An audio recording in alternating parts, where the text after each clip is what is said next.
Halo sahabat petani di seluruh Indonesia. Pernahkah Bapak, Ibu, atau teman-teman semua merasa kesal dan bingung? Padi di sawah sudah dipupuk sesuai anjuran, bahkan mungkin dosisnya sudah ditambah, tapi kok daunnya masih saja menguning. Padahal, seharusnya kan hijau subur ya? Tenang, Anda tidak sendirian. Ini adalah masalah yang sering sekali dihadapi oleh banyak petani dan kadang membuat kita jadi putus asa. Banyak yang langsung berpikir, wah, pupuknya kurang manjur nih. Atau mungkin dosisnya harus ditambah lagi. Tapi, tunggu dulu. Menambah pupuk terus-menerus tanpa tahu penyebab pastinya justru bisa membuat kantong jebol dan malah merusak tanah. Sebenarnya, daun padi yang menguning itu gejalanya, bukan penyakitnya. Penyebabnya bisa mekam-mekam dan seringkali lebih kompleks dari sekadar kekurangan pupuk. Di video kali ini, kita akan kupas tuntas rahasia di balik daun padi yang bandel menguning. Kita akan belajar kenapa pupuk yang kita berikan seolah tidak bekerja dan bagaimana cara mengatasinya dengan tepat, efektif, dan tentunya hemat biaya. Jadi, pastikan tonton video ini sampai selesai, karena solusinya mungkin lebih sederhana dari yang Anda bayangkan. Jadi, apa saja biang keroknya? Pertama, dan yang paling sering terjadi adalah masalah pH tanah. Coba bayangkan, pH tanah itu seperti kunci pintu bagi tanaman untuk menyerap nutrisi. Tanah yang terlalu masam atau pH-nya di bawah 6 akan mengikat unsure penting seperti fosfor, kalium, magnesium, dan kalsium. Pupuk yang kita berikan jadi terkunci di dalam tanah dan tidak bisa diserap oleh akar padi. Akibatnya, tanaman kelaparan meskipun makanannya melimpah di sekitarnya. Daunnya pun mulai menguning, terutama dari daun bagian bawah.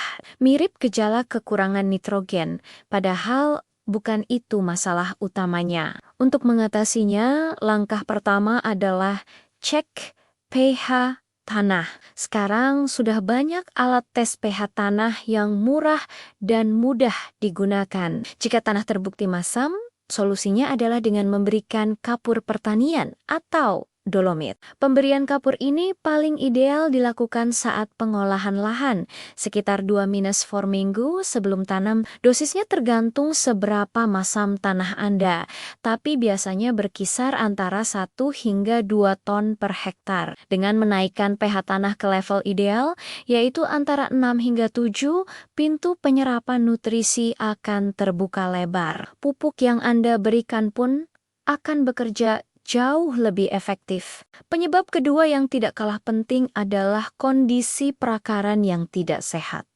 Akar adalah mulutnya tanaman. Jika akarnya bermasalah, sebagus apapun pupuk yang kita tebar, ya tidak akan bisa dimakan.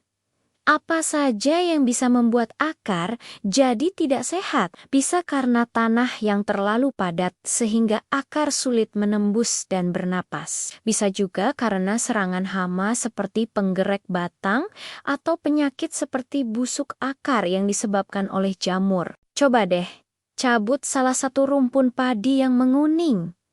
Perhatikan akarnya. Apakah akarnya pendek, berwarna kecoklatan, atau bahkan menghitam dan mudah putus? Jika iya, itu tandanya akar sedang tidak baik-baik saja. Untuk mengatasi tanah yang terlalu padat, pastikan pengolahan lahan dilakukan dengan sempurna.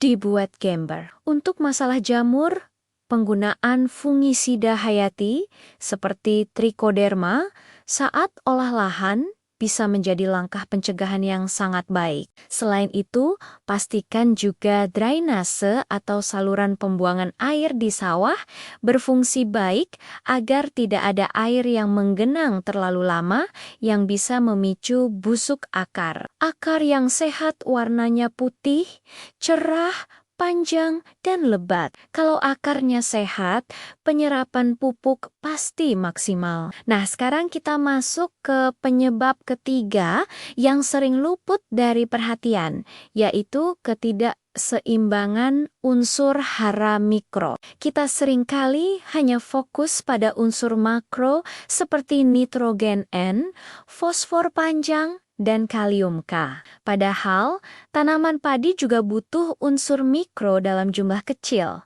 tapi perannya sangat vital. Unsur mikro itu ibarat vitamin bagi tanaman. Kekurangan sedikit saja bisa langsung terlihat gejalanya. Dua unsur mikro yang paling sering menyebabkan daun padi menguning adalah sengzen dan besi F. Kekurangan seng biasanya ditandai dengan munculnya garis-garis keputihan atau kuning pucat di antara tulang daun, terutama pada daun muda.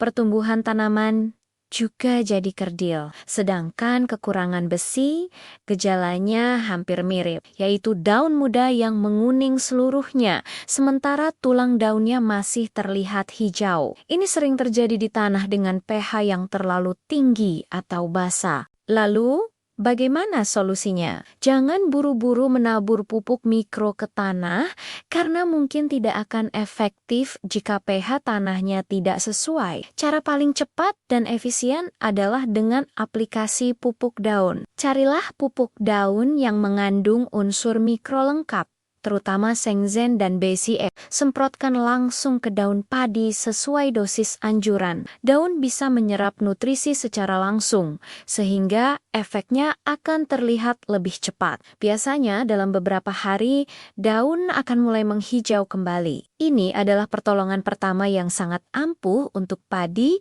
yang keracunan atau kekurangan unsur mikro. Jadi, mari kita rangkum. Kalau padi Anda menguning padahal sudah dipupuk, jangan panik dan jangan langsung tambah dosis pupuk. Lakukan 3 langkah pemeriksaan ini. Pertama, cek pH tanah. Jika masam, berikan kapur dolomit. Kedua, periksa kondisi akar. Pastikan akarnya sehat, putih, dan lebat. Jika ada masalah, perbaiki kondisi tanah dan atasi hama penyakitnya. Ketiga, perhatikan gejala pada daun muda. Jika ada tanda-tanda kekurangan unsur mikro, berikan pertolongan pertama dengan menyemprotkan pupuk daun yang kaya akan seng dan besi. Dengan memahami ketiga penyebab utama ini, kita bisa menjadi dokter bagi tanaman padi kita sendiri. Kita bisa memberikan solusi yang tepat sasaran, tidak lagi boros pupuk, dan yang terpenting, hasil panen bisa meningkat. Ingat, tanaman yang sehat berawal dari tanah yang sehat dan pemahaman yang benar. Jangan sampai kerja keras kita dari pagi sampai sore di sawah menjadi sia-sia hanya karena salah mendiagnosis masalah. Mulai sekarang, yuk kita jadi petani yang lebih cerdas dan teliti. Amati tanaman padi kita setiap hari. Kenali tanda-tanda awal yang mereka tunjukkan. Daun yang mulai pucat, pertumbuhan yang lambat. Itu semua adalah cara tanaman berkomunikasi dengan kita. Dengan begitu, kita bisa mengambil tindakan pencegahan sejak dini, sebelum masalah menjadi lebih parah. Semoga informasi ini bermanfaat ya, Bapak Ibu dan sahabat petani semua. Mari kita bersama-sama wujudkan pertanian padi yang lebih produktif, efisien, dan berkelanjutan. Padi hijau royo-royo. Sampai panen bukan lagi impian, tapi jadi kenyataan. Terima kasih banyak sudah menonton video ini dari awal sampai akhir. Jika Anda merasa video ini bermanfaat, jangan ragu untuk menekan tombol suka dan bagikan ke teman-teman petani lainnya agar ilmunya bisa menyebar lebih luas. Dan yang terpenting, jangan lupa untuk subscribe channel ini dan nyalakan lonceng notifikasinya agar Anda tidak ketinggalan tips-tips menarik seputar pertanian lainnya dari kami. Sampai jumpa di video selanjutnya. Salam sukses selalu untuk petani Indonesia.